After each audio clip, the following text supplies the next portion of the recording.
ქვემეხი, რომელიც ლაზერულ ელვას ისვრის. მას ხშირად ელვა მფრქვევსაც უწოდებენ. ეს არის ახალი იარაღი, რომელსაც მომავალში ამერიკელი სამხედროების საბრძოლო მოქმედებებშიც გამოიყენება. ელექტროლაზერი უძლიერესი ელექტრული მუხტის გენერაციას ახდენს და მოწინააღმდეგის პოზიციას შორი მანძილიდან ანადგურებს.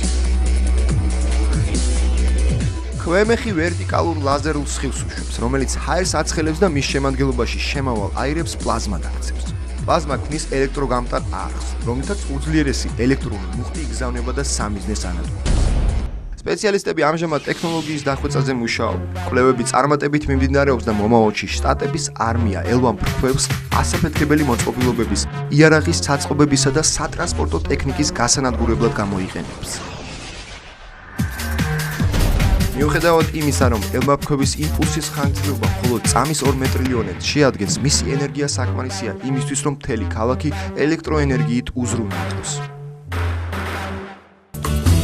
სუპერძალა და სუპერსისტრაფე. მომავალში ჯარისკაცები ისეთი ტექნოლოგიებით აღიჭურვებიან, რომ მათი ფიზიკური შესაძლებლობები 100%-ით გაიზრდება. ეს არის ეგზოსკელეტონი.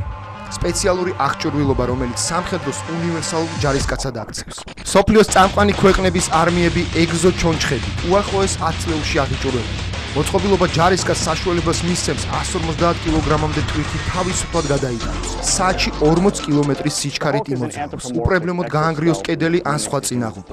რკინის ამოსი აღჭურვილია სპეციალური სენსორებით, რომლებიც ადამიანის მოქმედებას იმეორებენ. უფრო მეტიც, საფრთხის შემთხვევაში ჯარისკაცის დაცვის მიზნით ეგზოსკელეტონი ადეკვატურ დამოუკიდებელ მოძრაობასაც შეასრულებს.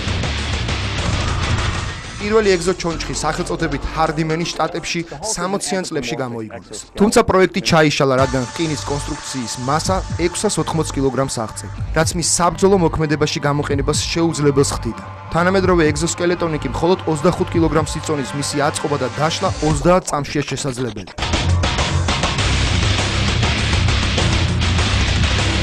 ეგზოჩონჩხის ფართო გამოყენება ჯერჯერობით მხოლოდ იმის გამოა შეუძლებელი, რომ რკინის კონსტრუქციის კვების ბატარეა დაუმუხტავად მხოლოდ რამდენიმე საათს ძლებს. თუმცა სპეციალისტები პირობას დებენ, რომ ძალიან მალე კვების ახალ ბლოკს, რეაქტიულ საწვავზე მომუშავე გენერატორს შექმნიან, რაც იმას ნიშნავს, რომ კონფლიქტის ზონაში მყოფ ჯარისკაცს ეგზოსკელეტონის დამოხტვა მხოლოდ 3 დღეში ერთხელ მოუწევს. რუსეთში უჩვეულო სწავლება ჩატარდა. ქალაქ რიაზანში სამხედრო წვრთნა გაიმართა, რომლის მთავარი ამოცანაც თვითმფრინავიდან გასაშლელი ტაძრისა და მართლმადიდებელი ღვთისმსახურების დესანტირება იყო. სასულიერო პირებმა არა მხოლოდ პარაშუტით დაშვებაში გაიარეს წვრთნა, არამედ მათ სპეციალური დავალების შესრულება უმოკლეს დროში საველე ტაძრის გაშლა დაემატა. რიაზანში სამხედრო წვრთნას რუსეთის მართლმადიდებელ ეკლესიასა და თავდაცვის სამინისტროს შორის გასულ წელს მიღწეული შეთანხმების ფარგლებში ჩატარდა. ეკლესიაში აცხადებენ, რომ ბევრი რუსი სამხედრო მორწმუნეა, ამიტომ წირვაზე დასწრება და ზიარების მიღება მათ კონფლიქტის ზონაში განსაკუთრებით ესაჭიროება. რაც შეეხება გასაშლელ ტაძარს, რუსი სპეციალისტები მის შექმნაზე 1 წლის განმავლობაში მუშაობენ. მათ სპეციალური მასალებისგან დაამზადეს ხატები, საკურთხეველი და არამსხვრევადი საეკლესიო ნივთები. აერომობილური ტაძრის კომპლექტში შედის ხმის გამაძლიერებელი აპარატურაც.